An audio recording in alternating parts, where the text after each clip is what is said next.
My name is Matthew Croucher and I'm a specialist in older persons' mental health. What we're going to talk about this time is alcohol's effect on our muscles. This is not something that many people have heard of. How come we haven't heard of the effect of alcohol on our muscles? That's because it's a subtle effect, but for older people, potentially quite an important effect. When we talk about the effect of alcohol on muscles, there would have been a time a few years back when I said that the entire story was indirect. In other words, alcohol only has its effect on our muscles and on our strength via indirect routes. Now, however, the story is not quite so clear. If you think about what a muscle cell is, it's just a bag of protein that can do muscle action, that can stretch and pull. Because there's so much protein in muscles, things in our cells that are very critical for making and breaking down proteins turn out to be very important.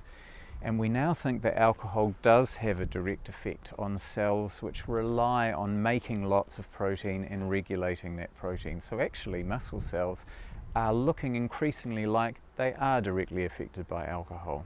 However, the most important effects of alcohol on our muscles and our strength are indirect. There are three main routes.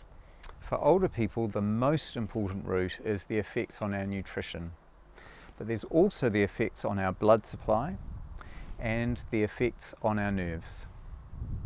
When it comes to nutrition, we'll hear again and again when we think about the different organs of the body that alcohol can gradually, over the years, accelerate those things to do with our health that lead to us losing weight and losing good nutrition to our cells.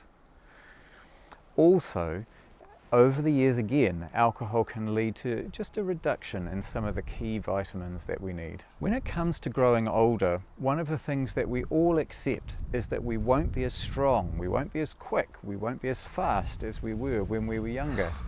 But we think to ourselves, well, when I was 20 and 30, I had heaps more strength than I'll ever need to get by in my 70s or 80s, so perhaps it doesn't matter so much. But think again about some of the older people that you know, and perhaps you yourself. That word frailty comes to be applied more and more, and we recognise older people who are looking frail. One of the key routes to frailty is through our nutrition not being so good.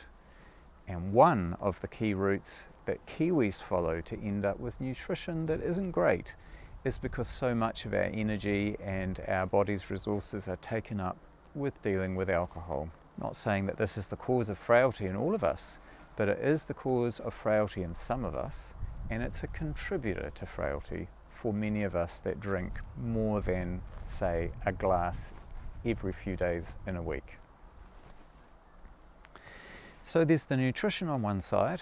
Then alcohol can also affect those tiny wee blood vessels that take the good blood supply with its oxygen and its glucose, which are the fuel for our muscles, and take away the toxins and carbon dioxide when we're finished working out or doing a job. That blood supply can be affected by alcohol. And we've also discussed how those long nerves, in fact all nerves in our body, can be affected by alcohol again over the years, and that too will affect muscle function. So you can see we're just changing the environment that our muscles are operating in, and when our muscles start to become weaker, we are losing strength, and when we're losing strength, we're becoming more prone to falls. So it's an indirect story about the effect of alcohol in the main on our muscle strength. But for older people, it's an important story because we want our muscles, especially those big muscles in our legs that can help us to stand upright and to be stable. We're wanting those muscles to be strong right through to the end of our lives. Otherwise, we'll become frail and be at high risk of falls.